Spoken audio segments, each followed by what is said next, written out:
I talk with a lot of anxious women, and more often than not, what I hear is how overwhelmed they feel. They know that their schedules are too full, they know their brains are too full, but they have no idea what to do about it or what's causing it. Trying to balance work and home responsibilities, keep everything running smoothly and everybody happy, then to do it perfectly is emotionally, mentally, and physically exhausting. So I created a short 5-question quiz to help you get to the bottom of why you feel so overwhelmed and to give you some solutions to help you feel less stressed and anxious and more confident. Because when you know what you're doing that's causing you to stress, you can swap habits to create more space for yourself to rest and relax. Resting and relaxing makes it easier to think clearly, to work efficiently, and to still have time for yourself to go do the stuff you've been wanting to do. And wouldn't it feel amazing to be confident, to feel calm, and to be able to go have fun again? I mean, I think so. You can take that quiz using the link in the podcast show notes and have a very first step forward out of overwhelm in less than 5 minutes.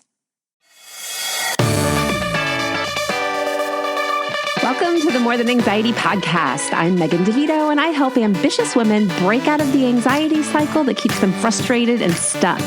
Get ready for a lighthearted approach that will change what you think, how you feel, and what you believe about yourself. This podcast is full of simple steps, a lot of truth talk, and inspiration to take action so you walk away feeling confident, calm, and ready to live. Let's get to it. You are listening to episode 113 of the More Than Anxiety podcast. This week, I'm going to introduce you to Pamela H Reed. She is a certified Christian life coach and financial strategist dedicated to helping people reach their goals and live their best lives.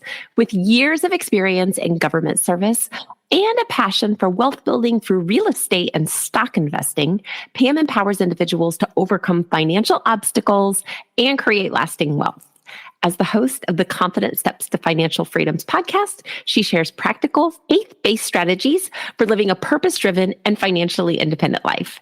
Pam's mission is to guide Christian professionals not only in making money, but in growing and sustaining their wealth, reminding them that they have the power to build true financial freedom.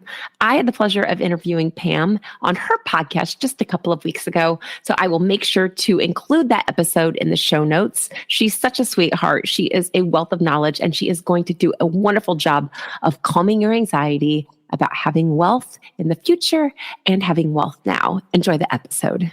Thank you, Pam, so much for joining me. Can you introduce yourself to everyone? Yes. Well, thank you so much, Megan, for having me. I'm so happy to be here to share a little bit about financial freedom. It truly is a journey that I believe most people would say they are on that journey. They might not have declared it per se, but most of us want to be free financially. And many of us see freedom in different ways, so that freedom can look different ways for different people. But I desire for women, men, Christians in particular have been my segment that I focused on to be financially free. We give so much of ourselves to our jobs and our businesses and the different things we do. And the whole goal most of the time is just to have a better life, to be able to do the things we want to do, be able to have the things we want to have. But, you can find yourself just going and going and going. And, you just, while you've never declared it or whatever, you do want to get to the place where you're kind of at a place where you are just free to do what you want to do. And I just desire to help people get to that space where they can do what they want to do. Ultimately, for the way I teach financial freedom, it means being able to reclaim your time, to do the things you want to do, to live the life you want to live. And of course, we know it takes money to do that. So therein comes the finance piece. So that's what I'm about. My mission is to help people to get to that place where they can have options in their life. They don't have to just do what they have to do. I got to do what I got to do. We always hear people say that, got to do what I got to do. So that usually means I'm getting up, I'm going to work, I'm working on my business, I'm doing what I have to do to live the life I want to live. But we can be strategic about this, and we can be more intentional about this to make sure that we get to live that life while we're here on earth in the flesh. I love that you mentioned that it is different for everyone. And I think that so often we look at somebody and we think, well, do I want this or do I want that? Or we think that we're supposed to have the same level of income or the same desires that somebody else has, but to just recognize that really what we want. I think whether we're coaching somebody on stress and anxiety or whether you're coaching someone on financial freedom, we all want the same thing, don't we? Yes, we do. Yes, we do. We all want the same thing. Right, like you said, whether it's to be free from anxiety or, financially free, it's an element of freedom that people desire, and so we're looking for it. And we as coaches, we can help come in and try to help people get free, with anxiety. I mean, certainly in the financial arena, oh gosh, people feel anxious. People feel anxious, right? Yeah. Anxious. There's anxiety, there's stress related to finances. Unfortunately, often there's stress in this. And really what happens is that there's usually shame, there's guilt, and those can just make you, because with finances, you can easily feel like I'm not getting it right. I'm not doing it right. We get the one little course in school, maybe. I know I had consumer math in high school. That's what it was called. They taught us how to write a check.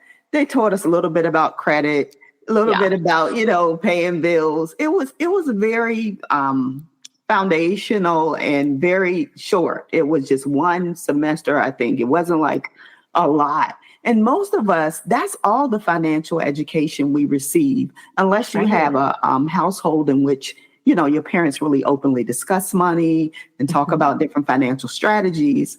You don't get much education in it. So anyway, we go on about doing what we know to do the best we know how to do it. We look up, years have passed. We find ourselves either in debt. A lot of us, we find ourselves where we're like, oh my God, retirement is getting closer than it's ever been. It's like, what am I doing? What have I done with my money? And then you feel shameful because you're like, oh my God, I'm over 40 years old. And what do I really have to show? And, I'm going to be retiring and I don't have it. What is this 401k? What is this 403b? What is this stuff? You just have all of this swirling around. Right. Which equals stress. Yes. And I think it's so good that shame factor is a big thing that I see it play out in my family, or I see it play out in different ways. And I think there's so many different ways that people experience shame, whether it's, I feel shameful because I didn't have to struggle, or I feel shameful because I am struggling. Shame isn't based on the amount of money you have. Where do you see shame fall into play with the people you work with? Well, I will say most of the time it's on the side of feeling like they have not met the mark. As opposed to having too much, or, that's a different side. But I tend to deal more so with people who feel like, okay, here I am. And I'm very ashamed because my financial house is just not in order. Like I said, it can take on the look of a lot of debt. It can take on the look of just feeling like unprepared and not ready, and so they're ashamed. They're like, and these are people who usually make good money, like as good in quotation, air quote good, because good is relative.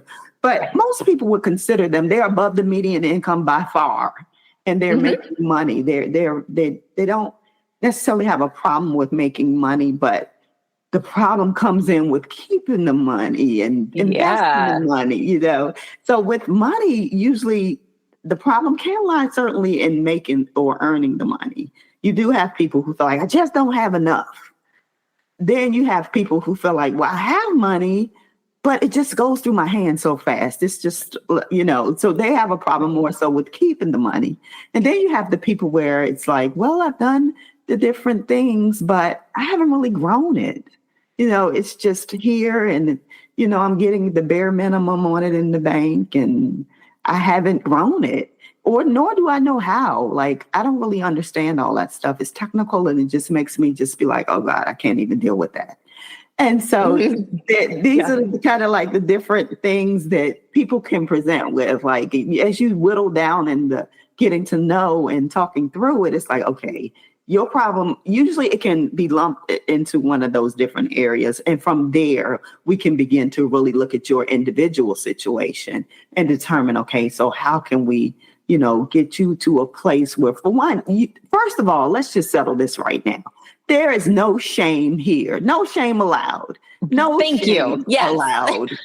We've No all shame. got our issues, so no shame. Yeah. Most of us have not received a lot of education in this. Right. So let's get rid of the shame. You are good. You are smart.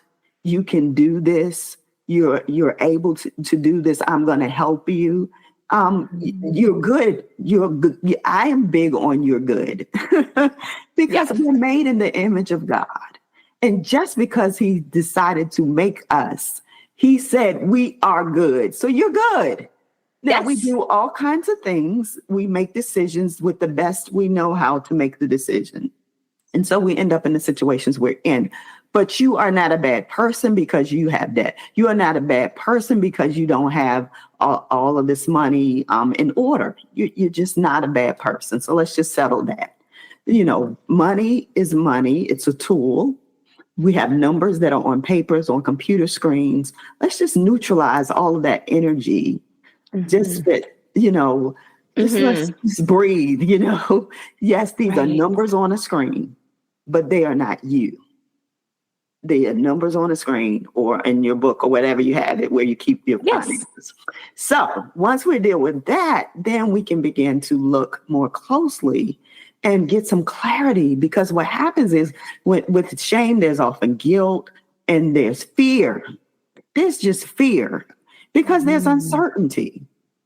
And it's like, I got some money, but I don't really know what I'm doing with it. I don't feel like I'm doing it right. Well, what is right? Well, of course, we see, you're supposed to have this, you're supposed to have that. So they don't feel like they're doing it right. So there's their uncertainty with what they're doing with it. And then there's that overwhelm because you kind of feel like it's disorganized. Yeah. It's just not in order the way I feel like it should be in order. And with all of that, there's usually some avoidance. Like, I don't even want to look at it. Let's just keep chugging along. This is when I go to a store and somebody says, "Do you want your receipt?" And I'm like, no. I just want to pretend like that didn't happen. Yeah. They do often ask us if we want our receipt. All right, when we pay with our card, usually they'll be like, "You want your receipt?" Oh, thank you. But so acknowledging that we're all experiencing this, right? I really do think that, yes, it's the same problem with a different outlook, whether we're talking with somebody who has worked hard their entire lives and they don't have money in an account to show for it, or you have someone who's hardly worked, who has a ton of money in their account to show for it. It doesn't, if you're given a bunch of money or you've worked hard, in either way, we don't know what to do with it. What do you feel like if you were to say, this is what people need to understand? Like, I love that you said it's just numbers on a screen. Yeah. It's just numbers in a book. Yeah. But when we look at this lack of understanding or this almost resistance to looking at it, where do you think that comes from? Like, what is that about? Why do we look at it like, ugh?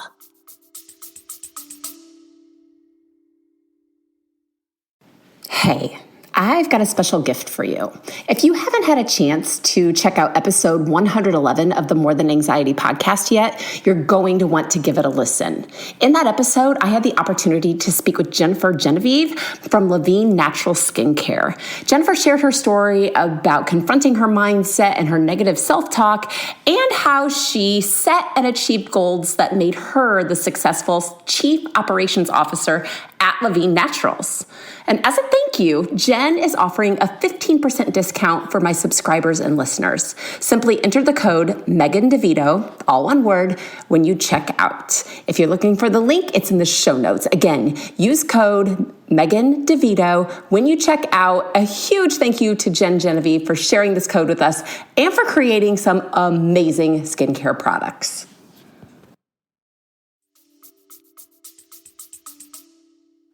Because I think, for one, like I said, I think the shame and the guilt comes into play. Like, For sure. feeling like you're just not doing it right.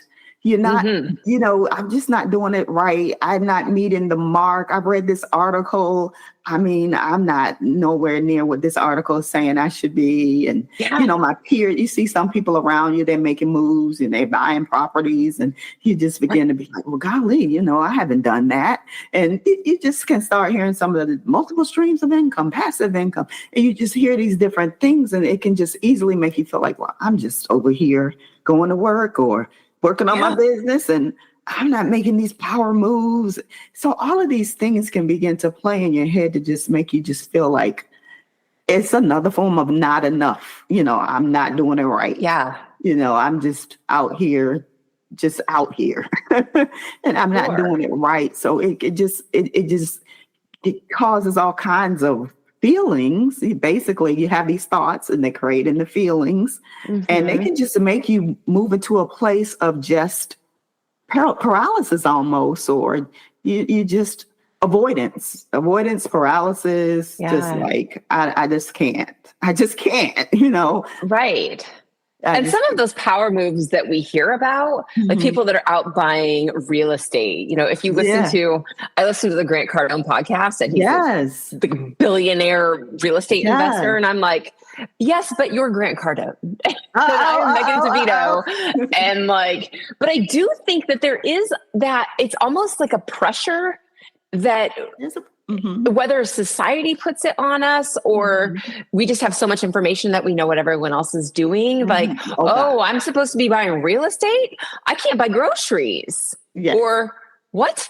How am I supposed to save for retirement or for my kids to go to college if I can't do these basic things?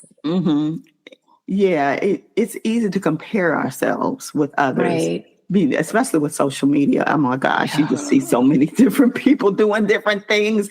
I mean, people present themselves in their best light, on social media. So we just think everybody's doing great. Like, oh my gosh, did you see them? They just did a vacation in Fiji, and this one just bought a property, and this one is just doing all of these great things. And so it's easy to, feel like I'm behind. I'm just behind. And, but like I said, we want to just get that thinking out. And then one thing that you said stuck out to me. You said, you're Grant Cardone. So that's another thing. So I am a Christian life coach at that. And so one of the Christian principles that I work from is that God has given us, he's given us the power to get wealth. And he didn't say only the Grant Cardones, only the whomevers, the Oprahs. No, he's given all of us the power to get wealth. So we got to get away from the thinking that it's only for her or it's only for him because he's so smart and she's just so good with people. And, that person over there is just so great at numbers. I'm not good at numbers. People just immediately say, I'm terrible at math. No, God has given us the power to get wealth. Let's just settle that. No, it's for all of us. I think that I'm going to go there because you brought it up. And I love this because there are going to be people that say, it says in the Bible that we should give away all our things. Go ahead. Let them know what that actually means. Because I'm with you that God has given us the power to make money and have wealth. He does not want us to be poor, but go ahead and tell him why. No, God doesn't want us to be poor. He has blessed us with the ability to get wealth, so that we can be a blessing. We're blessed to be a blessing to others. And there's a parable in the Bible that talks about how he gave talents he gave out talents, and talents were basically just opportunities, basically to grow what you have. And the one that buried their talent and didn't grow it, that was the one who was seen as the worst out of it. I'm really paraphrasing this. No, I got you. I know where you're going. What I'm saying. But so we're the woman with the oil. She had to shut the door, take what she had, sell that oil, and the Lord gave her more and more oil till she would never ran out of oil. In the Bible, it's about growth and increase and abundance. Yes. You know, it's not about, of course, we are to bless and to give to the poor and give some things away, but we're to grow what we have so that we can show, for one, we can show the glory of God. I mean, we talk abundance, but do we really, you know, abundance is kind of like a popular term out here, but we got to believe it's not just for you, it's for me. I can have abundance. He came that the scripture says he came that we might have life and have it in abundance. In abundance. And that means to the overflow, not just meeting our needs, but to have more than enough. Mm-hmm. Yeah. That it's more than enough to give and to live a life that we desire to live. He wants to give us the desires of our hearts, you know, but you got to believe it, you know, it's not just for everybody else. It's for you too. It's for you too. So, so I want people to know that you too can have it. As I said, I'm a Christian. I was raised in the church. A little bit about my story. I'm a preacher's kid. So I've been around church and church life much of my life. And I would notice that, you know, people are, you know, you come into the church and you're encouraged and you're excited. And some of the messages would even be about wealth and God has blessed us and we can have the things we desire. And, you know, we'll confess I'm blessed and my bank account is blessed and different things that we would get specific. But then I would see people, you know, still struggle. You would see some that would seem to have increased, but you would see a lot of people that it seemed to be a struggle. And I was like, there just seems to be a gap between the faith and the faith confession and the actual manifestation or the realization of what they're believing for. And the Bible tells us that faith without the works or without action is dead, pretty much. It's not gonna. Yeah. So we can sit here and say, you know, I can have it. It's mine. You know, we can quote a scripture, but then do we know what to do? And I think that's where people just kind of sometimes just be like, I don't know what to do, you know? Right. I believe it. And that would be great, but I don't see it because I'm not doing anything. And part of that is because we don't know what to do. So how do you walk people through that? Like if we took it down to, let's just take this big, scary topic of finances where we can throw out, you know, we could throw out the stock market and 401ks and all these overwhelming topics like you need to invest. But how do we break it down to where do people start? For people listening that say, that sounds great. I would love it if God would bless me, but I don't have the actions because I don't have a clue. Right. What do you tell them? So we got to start. It's like, okay, so like I said, often there's avoidance. And there's another word in the Bible. It says, lift up your heads. Okay, let's stop avoiding. Lift up your heads, O ye gates, and the King of glory will come in. So lift up your head. And what I mean by lift up your head is, okay, let's begin to get some clarity. So where are you? We're going to have to look at the numbers on the screen, but these are just numbers on the screen. They do not determine your worth. They don't. So let's look at the numbers on the screen. Okay, where are you financially? Let's see where you are. Let's kind of look, what do you have? Because you have something. You do have something. You can feel like you don't have anything. Well, let's begin to look. What do you have? And so we often look at our income and we look at our bills, but a lot of people just don't sit around and look at net worth. And that's one of those terms that could even make you like, oh God, what is that? You know, but okay. Net, gross. I can't remember the difference between the two. Yeah. So we're looking at you. So we can start by we can certainly look at everything. So what do you have coming in?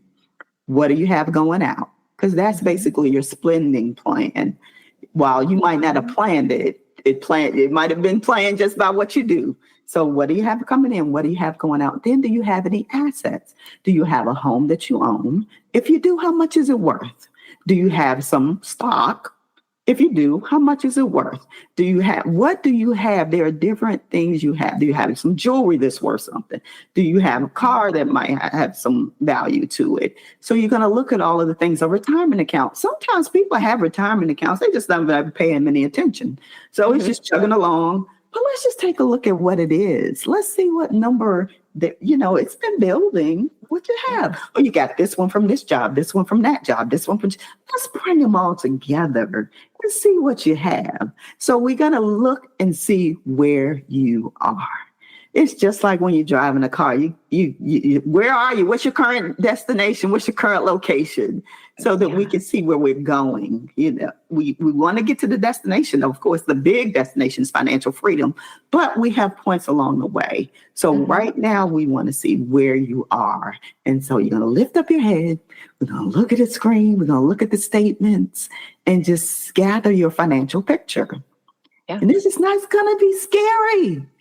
This is just going to provide clarity so we can see where we want to go. And once we determine where you are, we'll see where you are. And we're also going to see, where do you want to go? Like I said, financial freedom looks different for everyone. So we're going to establish some goals. What do you want to do? Where do you want to go? And then a starting point, of course, but a starting point is another thing that makes people scared and nervous is that they feel like or what makes people have trauma, even so to speak, is when unexpected things occur. And so we want to make sure that you're prepared for the unexpected. So if nothing else, let's just get an emergency fund. Let's try to get rid of some of those things that can make you have the stress and the overwhelm arise. And that's from when my tire blew out on the way to work. Oh, my heating system just went out in the house. Different things happen, when you don't really have an emergency fund or anything in place, a savings basically is what it is within a lot, this one would be dedicated for those unexpected things. Let's just start there. Let's just start there. Yeah.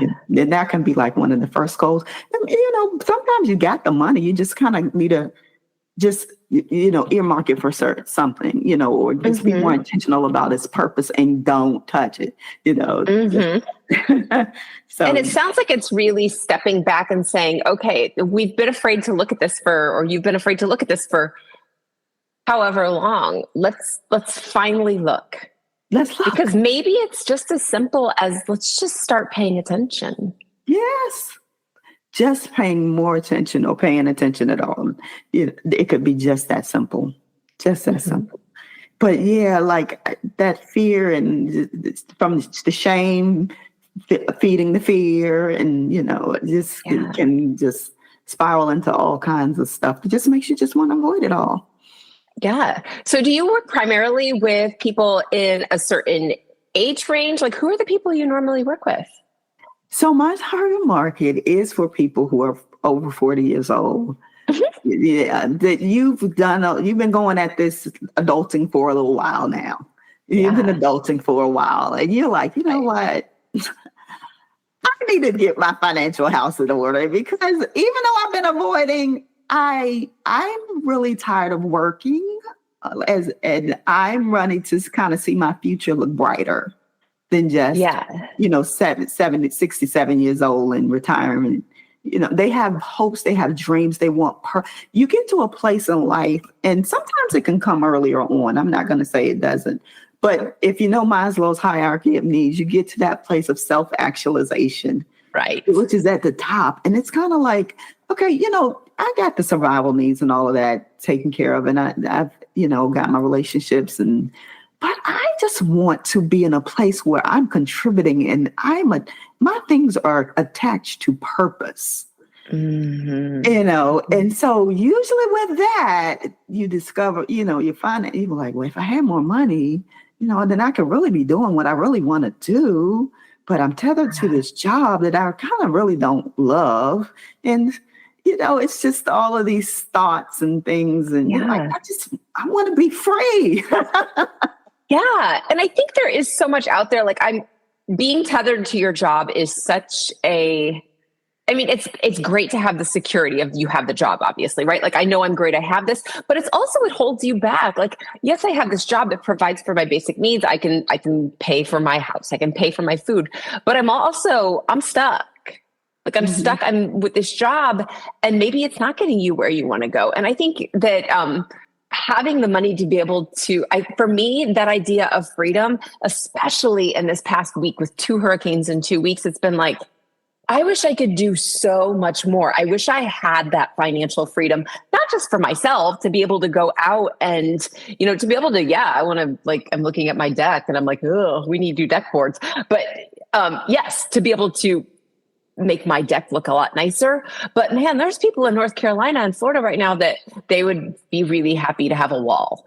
And I wish I had more that I could give them. I do. And that to me is like the ultimate freedom, right? Like, yes, I can take care of myself, but I can also help other people take care of themselves too. Yes, absolutely. So we talk about the time a lot, getting your time back, which of course, for you to go to be able to help people, having more time that's your own would help. But also being able to be as generous as we want to be, to be able to give financially to help others. I know with myself, one of my motivations with the whole financial freedom was like, so I can bless other ministries, startup ministries, who the goal is to help, the world, the community.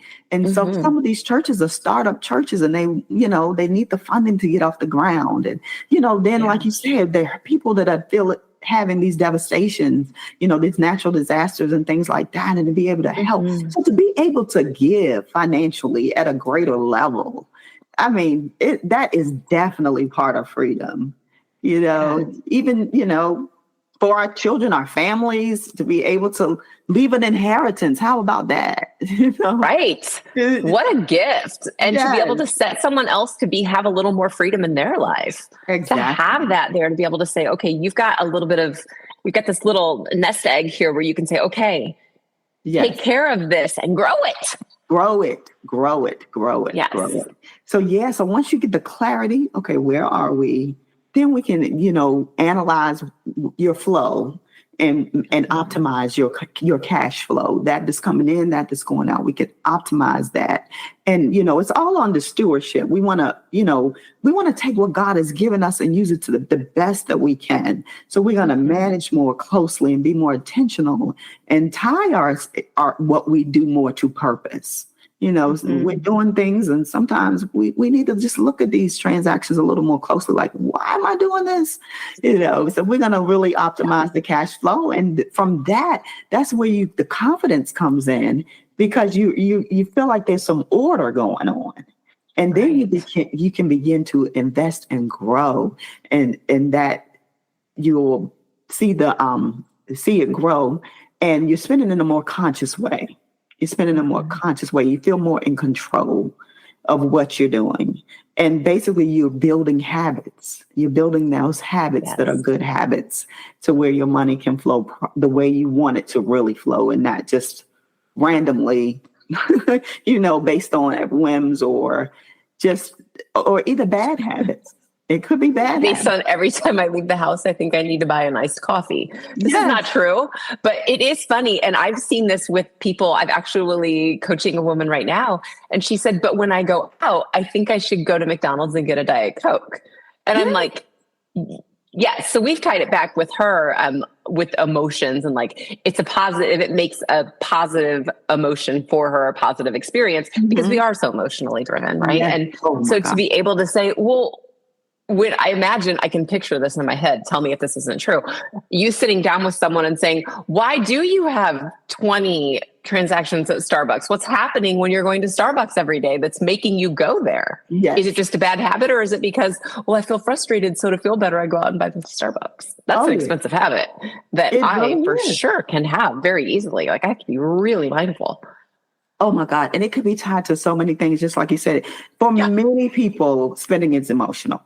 Retail therapy is no joke. It is real. The dopamine, when you see that pretty clothes and you buy it, And then some people is eating out. I know I've talked to people before where just going out to eat is just their emotional fixed to, this was a particular couple where it's like, that's just one thing we can do to kind of just feel better about our marriage because it's a lot we don't really love about it, So we go out and we eat, and it just helps us emotionally to just feel better. We went on a date.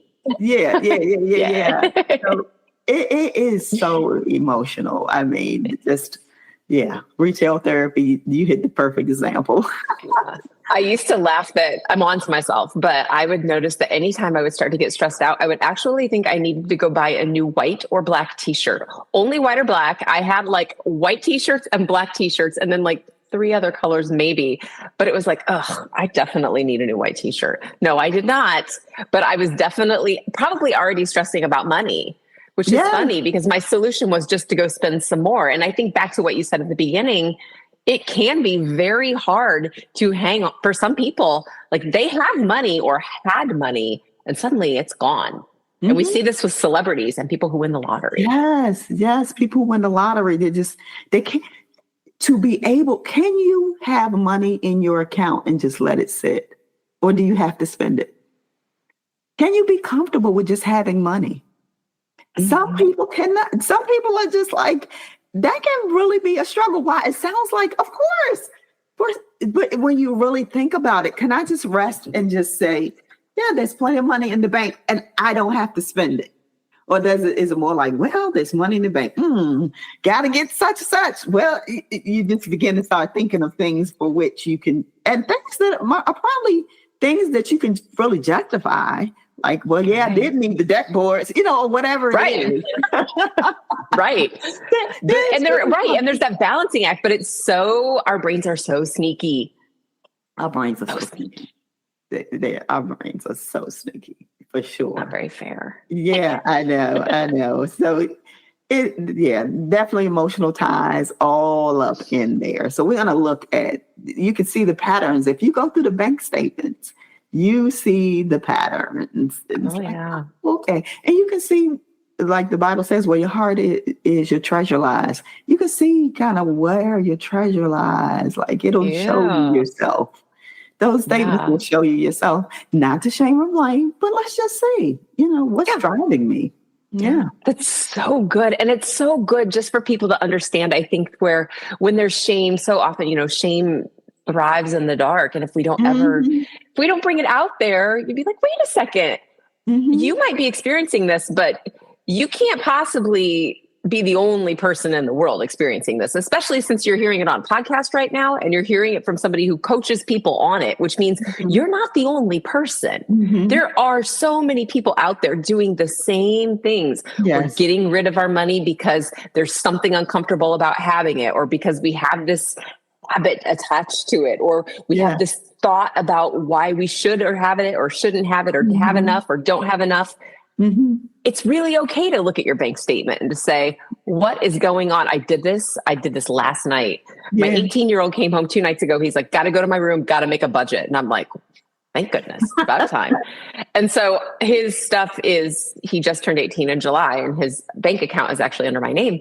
So I pulled it up and I'm like, what did you buy for $40 on TikTok? But just being willing to say, oh, that's really uncomfortable. I can't believe I did that. Yes. I mean, we all do some things, sometimes we indulge in different ways. Oh yeah. We all do it. But I love the way he was like, gotta make a budget. I was like, whoa, what happened? What happened today at school? Yeah. His awareness is great. Okay, look, I know this is not something I need to continue to do. Let me budget, because I do like doing it. So that's the thing. If you can be planned in your spending, at least plan for it. Plan for the things that we don't want this to be like a frugality, drudgery, where it's like, I can't ever have the latte. It's just save. Come on. We want to enjoy the journey to financial freedom. So let's just be a little bit more planned. Like, let's plan in the joy. We can plan in some lattes. We can plan in some travel. We just want to have a plan. And that's what I want to help with. I want to help with the plan. I want you to have a plan that's tailored to you, of course, and your situation that can help guide your financial decisions. so that you feel confident in what you're doing and that you're on the path to financial freedom. I love that. Tell people where they can find you. How can they connect with you to get some help? Well, please reach out to me. My website is Pamela, PamelaHreed.com. That's PamelaHreed.com. From there, you can reach out. You can schedule coaching. You can, find out more about me. That will help you. I do have a podcast, Confident Steps to Financial Freedom, that we drop episodes on Mondays. And let's see, Instagram, I'm at Pamela H Reed, at Pamela H Reed. So my Instagram is not the most up to date, but still reach out. I'm checking it regularly and I plan to have more content. So follow me. So those are the 3 ways right now, Megan. So I look forward to hearing from you. Yeah. And I will link all of those in the show notes so people can connect with you and find you. Thank you so much for your encouragement and for your direction, because we need it crazy out there. And I think that this is something that once we have a little more control, all the stress and anxiety comes down, and you are such an inspiration and like such a great resource for people. Thank you for being on today. You're welcome. It's been my pleasure. I hope you enjoyed this episode of the More Than Anxiety podcast. Before you go, be sure to subscribe and leave a review so others can easily find this resource as well. And of course, if you're ready to feel calm, to stop overthinking and have a lot more fun, you can go to the show notes, click the link, and talk to me about coaching. I'll talk to you soon.